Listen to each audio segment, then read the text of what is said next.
Hello and welcome to The Hero Spouse. I'm Kendra Ruth, here to answer one of your questions about marriage and midlife crisis.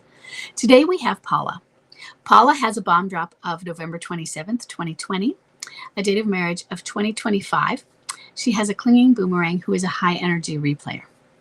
She says, I struggle with being too kind to my soon-to-be ex-spouse. I'm way too kind. When he comes to the house and I'm there, I give him coffee. We talk about this and that, and if he comes around for dinner time, I ask him to join. He's having an affair and lives with the alienator. When I pull back, he pulls me back in by saying he likes seeing me. I'm detached and I don't read anything into his words. Divorce is in progress and I need to go ahead with it. Reconciliation is not something I think of. Too much damage has been done. I feel sorry for him, and therefore I go ahead with the chitchats and offering him food. I hate myself for it. What do you think about it? Okay, Paula. Well, this is not surprising. Okay. So can we give some background? I'm going to give a little bit of background on it. You know your background, but Paula's situation had one where her MLC was living at home for at least the first year. Was it 2 years? And he had a public affair. And by public, I mean Paula knew about it and he knew that she knew about it. And he lived at home and he refused to leave home. And on the weekends, he would leave to stay with the alienator. And it wasn't a secret. He did not make a secret of that. And she had no legal way of forcing him out of the house. And she was there with her children. And so it brings up that kind of feeling first wanting to stand, but also feeling trapped and stuck. And you want to get him out, but you don't want to get him out also because you're hoping that it won't go to there. But he finally did leave. So that's our first piece of the scene from a few years ago. And that was as a standard back then. So, Paula, you're an empath. And one of the things is empaths are drawn to narcissists because, especially those who are covert narcissists, we think we can fix them. Or they seem, even if we don't, even if an empath doesn't look at it in that way, a covert narcissist might be somebody who is they're not grandiose. They don't seem to be self-confident and out there and charming. They're someone who seems like they could need a friend. And they're not asking, they might not be asking for help. Some of them might be, but they're not asking for help. And they might be a genuinely nice person. But maybe they're the underdog. We root for the underdog. We're not into that, the blowhard that is the grandiose narcissist. And the empath is drawn to this person who seems like they could use a friend. Maybe they're a little down. They're more prone to being anxious or depressed than the grandiose, at least in an overt manner. And so we have this attraction to them. It's kind of like the attraction of a nurse. And you have that. And you see that. Whether he's covert or not. He certainly had seemed overt within the crisis. But what was he like before that? And so he comes there.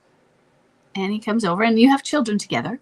And so you want to be cordial. And you want to be grace. You want to do all those proper things. And yeah, you're right. I think you have been detached. You don't really want the relationship back other than as a safe place for your children and co-parenting. You know what he's about, but why do you keep, oh, come on in. It's because you're nice. And you're feeling like a doormat because you're nice, aren't you?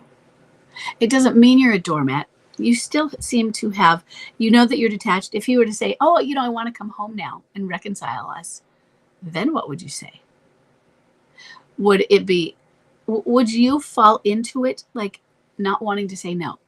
So that's what I want you to really look at with yourself is, do you have problems saying no? Do you have problems when other people ask you for favors?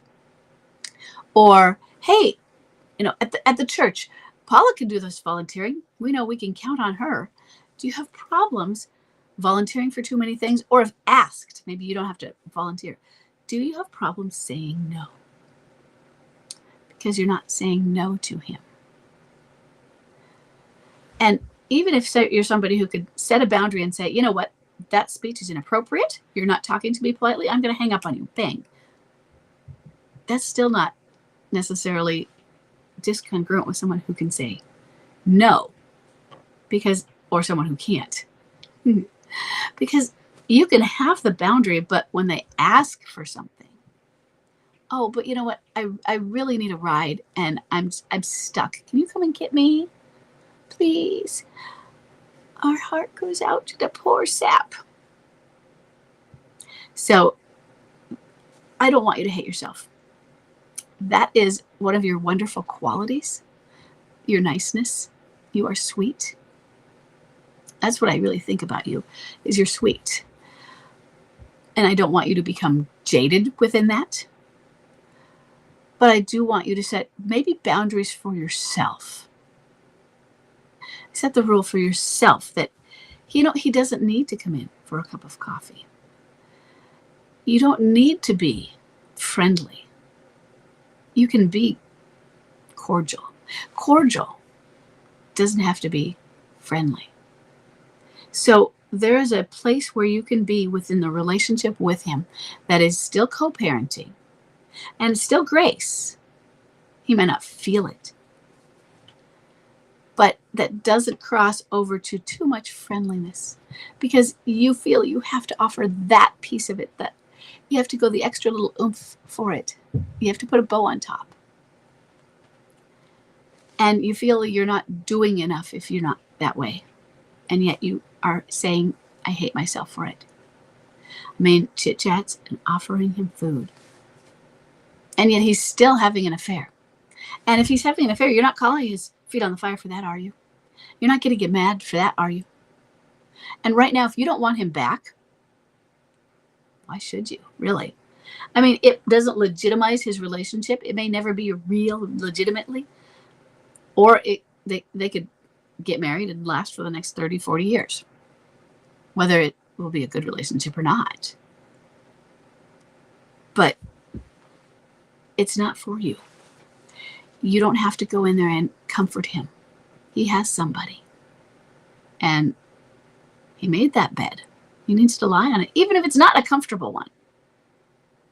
So when he comes over there and you offer him coffee, you invite him to dinner, does he seem like he's asking without asking? Like, that smells really good. What you eating? Or that he's just willing? Or does it like that he wouldn't have been interested in eating anyway, but you offered, so you might as well come in? Which is it? Is he only saying yes because you offered? Or was he really hoping you'd offer anyway? Because it could go both ways. I'm not saying it's either. Is he manipulating you because he wants in? Is he trying to ingratiate himself? I mean, he does pull in, he reels you in. But how much does he even want? He's got an alienator. And if he asks you for something, I want you to work on it. This isn't about him. And I think you know that. It's not about him. It's not about his midlife crisis. It's not about his relationship with her. All of that. It's you, and it's a boundary for you. You have to set the boundary for yourself that, okay, I'm not going to offer him coffee. I am not going to offer him dinner. There might be situations where you do offer him coffee.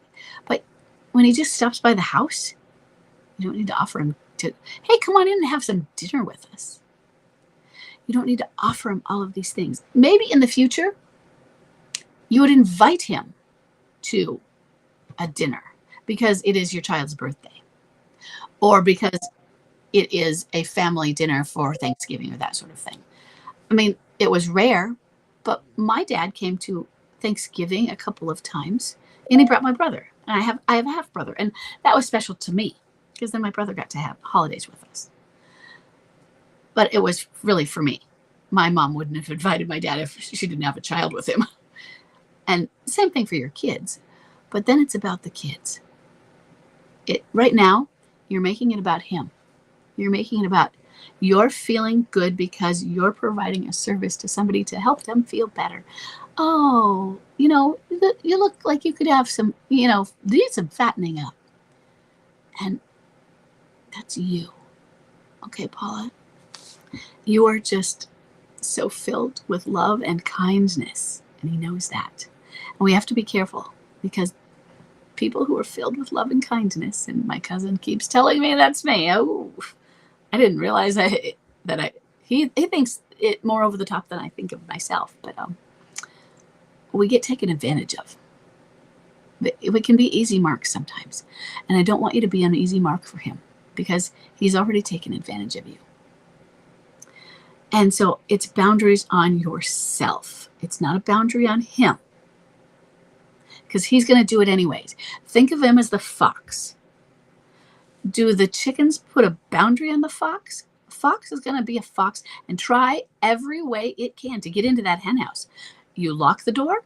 Well, it's going to try to break it down. It's going to try to nibble through the wood. It's going to try to break down the chicken wire. It's going to try to unlock the door. It's going to try all of the other ways, consequences or not, that fox wants in the hen house. So it's not a boundary on him.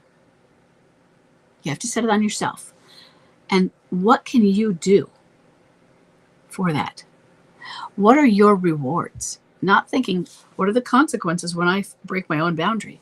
What are the rewards you are going to get when you do not break those boundaries? When you don't continue to offer and ingratiate yourself to him? Because you said you hate yourself for it. I think you're going to have a greater confidence in yourself because you're going to feel like you are stronger. You already are. You are very strong. To have put up with what you had to put up with and what you did put up with. You are a strong woman. But I think you're going to start feeling it more and more as you hold true to the boundaries you have set for you. And you can say no. Practice saying no. Practice with other simple things. Practice with other people just asking you simple questions where you can say no. You can say, no, I'm not available. Or just, would you like a cookie? No, thank you. Sometimes you don't even want to say no when somebody offers you something from their own kindness. Practice. Maybe you need a friend to practice with. Hey, I need help practicing saying no. No, no. Practice with your kids. So it's not the only word you say, but sometimes I find no to be, Chuck does not, but I find no to be a very easy thing to say because we are at the store. Hey, Mom, can I have that? No, no, no. And then they come home from Chuck and Chuck has bought them a toy truck and candy and whatever else. It's like, how did that happen? But I find it quite simple to say, no, no, we're not here for that. Nope, nope, nope. I just pushed that cart through. Nope, we're not here for that. Stop looking, stop looking. Figure out where it's easiest to practice and build up your no skills. Okay? You can do it. You're already strong. And I don't want you hating yourself. You are a sweet person. Okay? Okay. You are loved. And let us know how it's going. Okay? So I hope this helps, Paula. And I will